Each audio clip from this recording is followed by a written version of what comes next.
Hello शिक्षक साथियों, आप सभी का प्यार भरा नमस्कार। आई होप आप लोग अच्छे होंगे और आप सभी प्रधान शिक्षक परीक्षा की तैयारी कर रहे होंगे।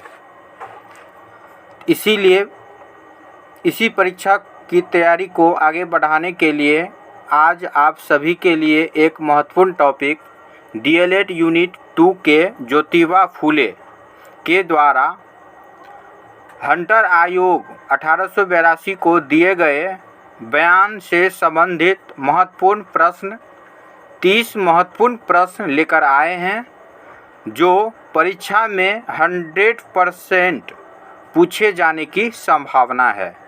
तो आइए देर न करते हुए क्वेश्चन की ओर बढ़ने से पहले यदि आप मेरी चैनल पर पहली बार आए हैं तो मेरी चैनल को सब्सक्राइब कर लीजिए और बेल आइकन को प्रेस कर लीजिए। तो आइए क्वेश्चन की ओर आते हैं। आज का पहला क्वेश्चन है, प्रश्न है, समाज सेवी ज्योतिबा फूले ने किस वर्ष महाराष्ट्र में सत्यशोधक समाज की स्थापना की थी?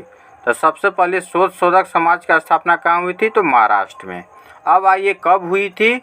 तो इसका ऑप्शन है 1871, ऑप्शन बी है 1872, ऑप्शन सी है 1873, ऑप्शन डी है 1874। तो इसका राइट आंसर हो जाएगा 1873। ध्यान रखिएगा, 1873 में जो है महाराष्ट्र में ज्योतिबा फूले ने सत्यशोधक समाज की स्थापना की। कब? तो सितंबर 1873 में। चलिए नेक्स्ट क्वेश्चन की ओर बढ़ते हैं। आज का दूसरा प्रश्न है, निम्न में से कौन सा कथन सत्य है? जिसका ऑप्शन ए है, इन्होंने समाज के सभी वर्गों को शिक्षा प्रदान करने का समर्थन किया। बिल्कुल राइट है।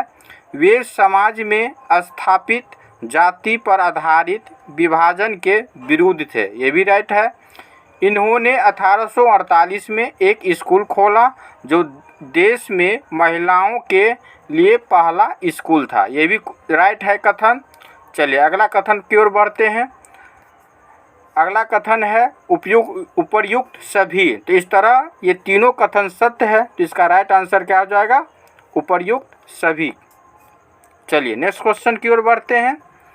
आज का तीसरा प्रश्न है, निम्नलिखित में से किसने तृतीय रत्न नामक पुस्तक की रचना की थी? आप सभी को पता है कि इसका पिछला वीडियो पूरी कॉन्सेप्ट के साथ मैंने आप सभी के लिए अपलोड किए हुए थे, जिसमें बहुत महत्वपूर्ण टॉपिक था और पूरे कॉन्सेप्ट के साथ जो है उस वीडियो को जो है बताया गया था। अगर वह वीडियो आप सब नहीं देखे हैं तो डिस्क्रिप्शन बॉक्स में यह वीडियो का लिंक है, वहां पर जाकर पूरे कॉन्सेप्ट को आप अपने देख सकते हैं, क्लियर कर सकते हैं। तो उसमें तृतीय रत्न नामक पुस्तक की जो रचना की थी वह किसने की थी? तो आप सभी को याद ही होगा, ज्योतिबा फूले ने, है ना। चलिए यदि आप लोग वो वीडियो देखे होंगे तो आप सभी के लिए एक क्वेश्चन दे रहे हैं जिसका उत्तर आप लोग कमेंट बॉक्स में ज़रूर दीजिएगा। तो आप लोग बताइए कि गुलामगिरी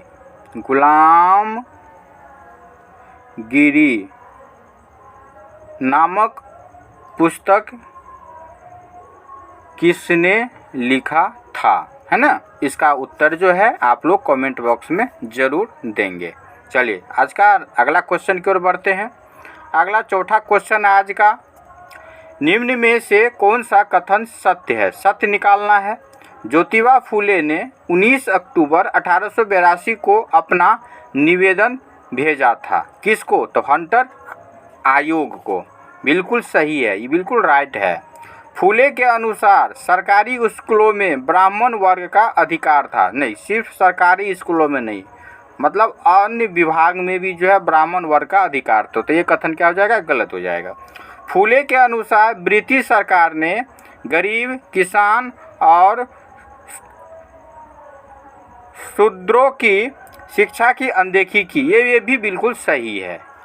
तो इस तरह क्या हो गया? कथन एक और कथन सी, ये दोनों को कथन जो है इसका राइट हो गया। इसमें क्या है, दी उपर्युक्त में से कोई नहीं, ये बिल्कुल गलत है। तो इस तरह इसका ऑप्शन जो है ए और बी नहीं सॉरी सी, ये दोनों कथन जो है सत्य है ना। चलिए आगे बढ़ते हैं।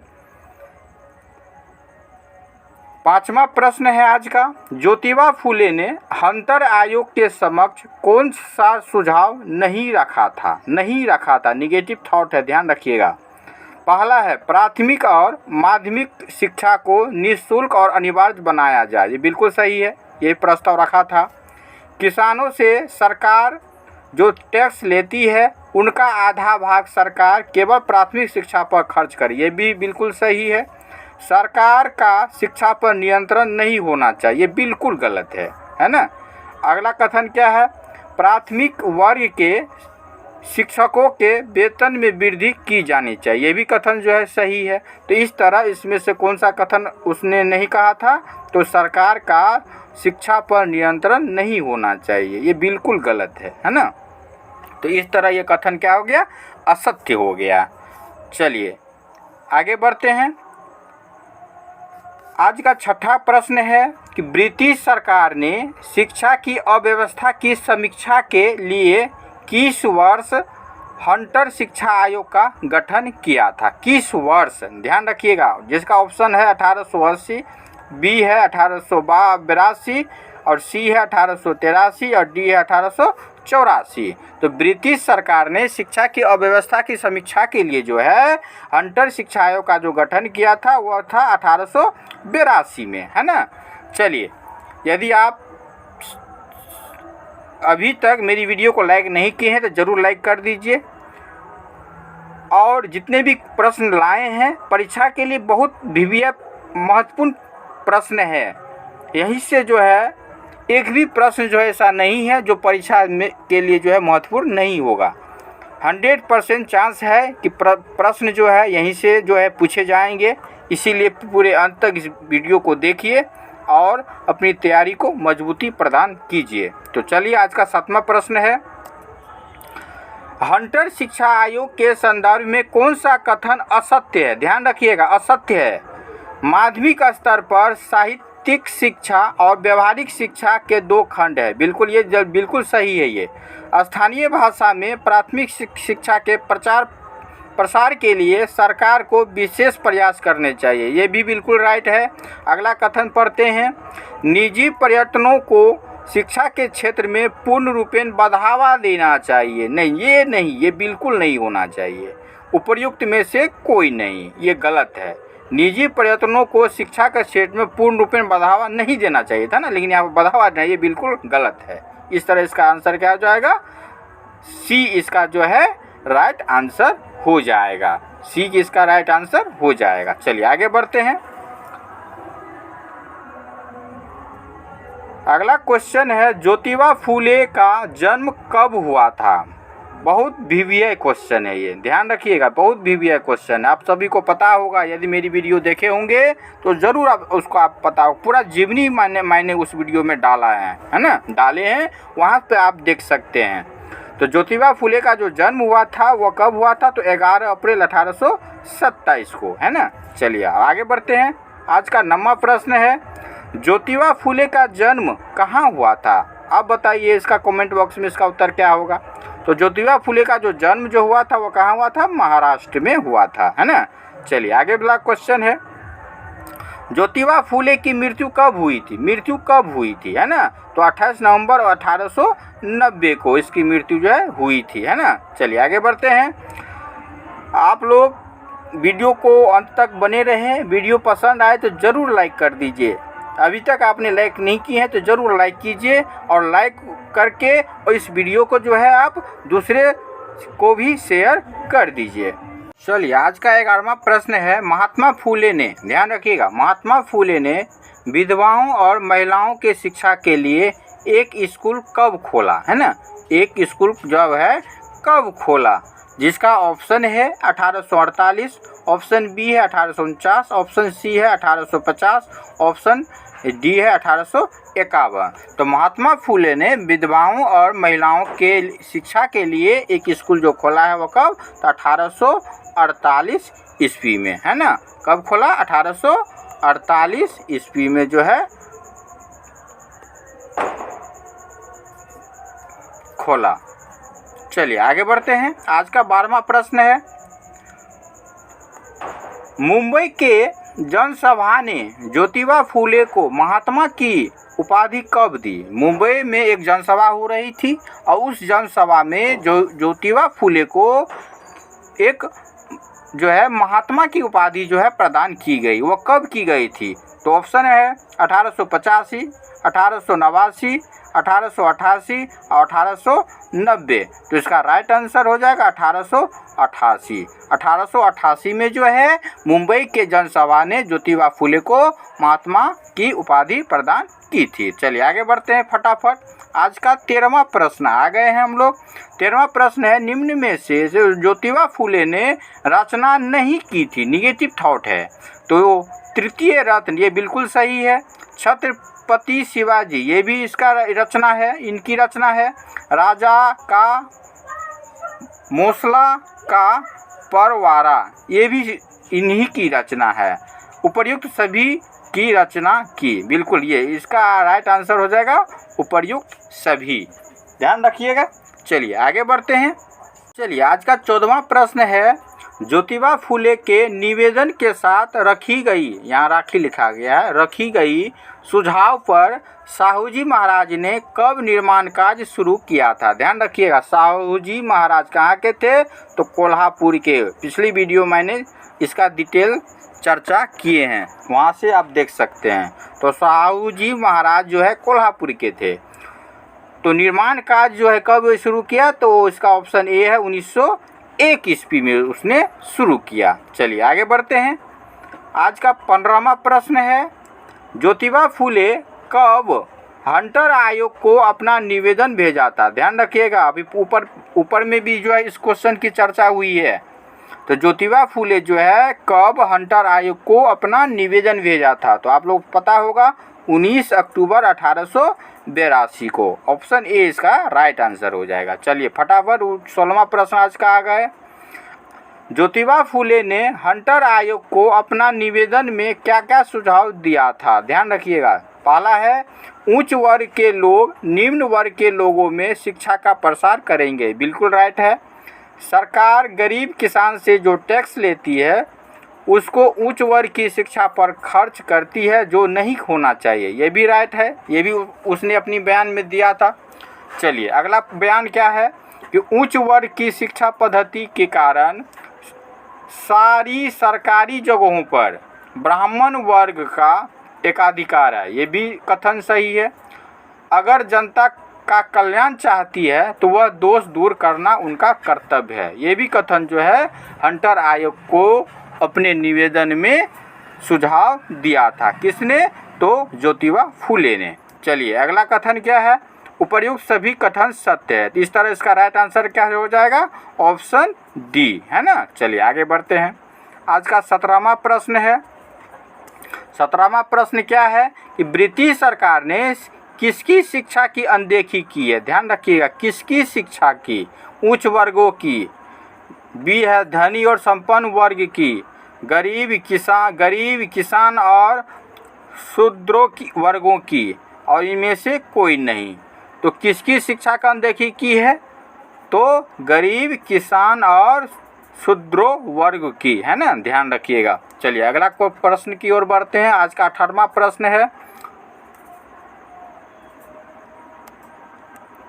फूले के अनुसार, है ना, ज्योतिबा फूले के अनुसार किस प्रांत में प्राथमिक शिक्षा की हालत काफ़ी खराब थी? ध्यान रखिएगा, मैंने पिछले वीडियो में, जिसने वीडियो को देखे होंगे, पूरे कॉन्सेप्ट जरूर इसका उत्तर वो लोग जानते होंगे। तो इसका उत्तर जो लोग जानते हैं जरूर कमेंट बॉक्स में आप इनका उत्तर जो है दे दीजिए। चलिए जो नहीं जानते उसके लिए मैं बताऊंगा। चलिए आते हैं क्वेश्चन पे। फूले के अनुसार किस प्रांत में प्राथमिक शिक्षा की हालत काफ़ी खराब है? तो आप लोगों को पता है मुंबई प्रांत की जो शिक्षा थी प्राथमिक, वो काफ़ी खराब थी, है ना। चलिए आगे बढ़ते हैं।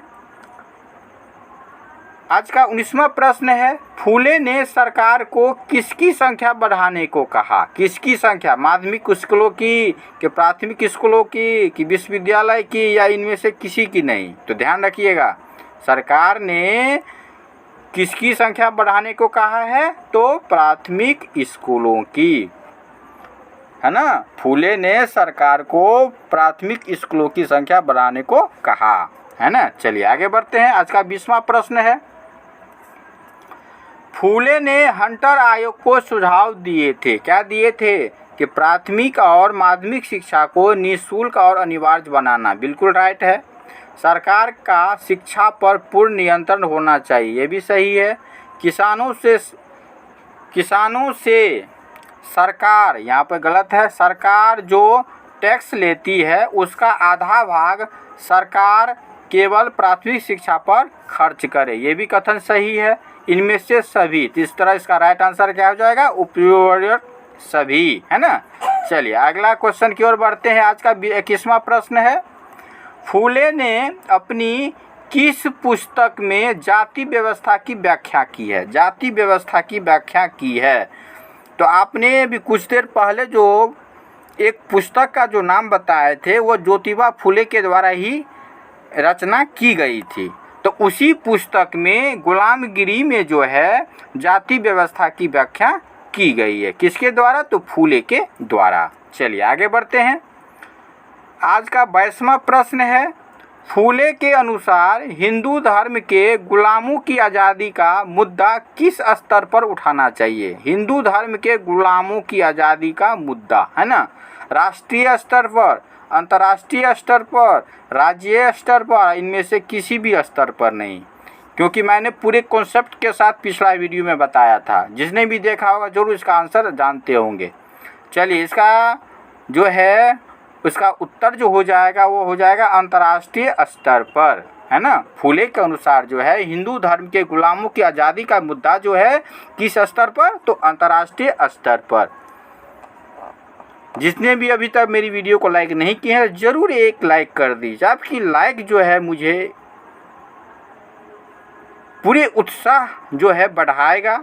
इतनी मेहनत के साथ आप सभी के लिए कंटेंट लाते हैं तो कम से कम एक लाइक देकर तो जाइए। चलिए आगे बढ़ते हैं। 23वां प्रश्न आज का है कि फूले के अनुसार कहाँ का गुलाम अपने मालिक को स्पर्श कर सकता था? फूले के अनुसार कहाँ का गुलाम, ध्यान रखिएगा, है ना। फूले के अनुसार कहाँ का गुलाम अपने मालिक को स्पर्श कर सकता था, मतलब छू सकता था? भारत का, कि जापान का, कि अमेरिका का, या इनमें से किसी का नहीं? तो ध्यान रखिएगा, अमेरिका का, है ना। अमेरिका का गुलाम जो है अपने मालिक को स्पर्श कर सकता था, छू सकता था, लेकिन भारत में ऐसी व्यवस्था नहीं थी। चलिए आगे बढ़ते हैं। आज का 24वां प्रश्न है कि हंटर शिक्षा आयोग के अध्यक्ष कौन थे? जिसका ऑप्शन क्या है? WC Banerjee, W Hunter, Jyotiba Phule, इनमें से कोई नहीं। तो इसका राइट आंसर हो जाएगा W हंटर, विलियम हंटर। ध्यान रखिएगा। उस समय आप लोग बताइए कि 1882 में भारत के गवर्नर जनरल कौन थे, है ना। उसका जवाब आप लोग कमेंट बॉक्स में दीजिए, क्योंकि मैंने पिछले वीडियो में इसकी भी चर्चा किए हैं। 1882 में भारत के गवर्नर जनरल कौन थे? चलिए आगे बढ़ते हैं। आज का 25वां प्रश्न है, ध्यान दीजिएगा। फूले के अनुसार महिला शिक्षा विकास कहाँ कहाँ किया जाना चाहिए? महिला का, है ना, मुंबई, मद्रास, कलकत्ता, अन्य स्थानों पर, इनमें से सभी। बिल्कुल सभी, इसका राइट आंसर सभी हो जाएगा। इसका राइट आंसर क्या हो जाएगा? इनमें से सभी स्थानों पर जो है महिला शिक्षा का विकास होना चाहिए। चलिए आज का 26वां प्रश्न है कि हंटर की सिफारिशों के परिणाम स्वरूप, ध्यान रखिएगा, ध्यान दीजिएगा, हंटर शिक्षा आयोग की सिफारिशों के परिणाम स्वरूप भारत में किस स्तर की शिक्षा का तीव्र विकास हुआ? किस स्तर की शिक्षा का? प्राथमिक स्तर का, कि माध्यमिक स्तर का, कि कॉलेज स्तर का, या B और C दोनों स्तर का?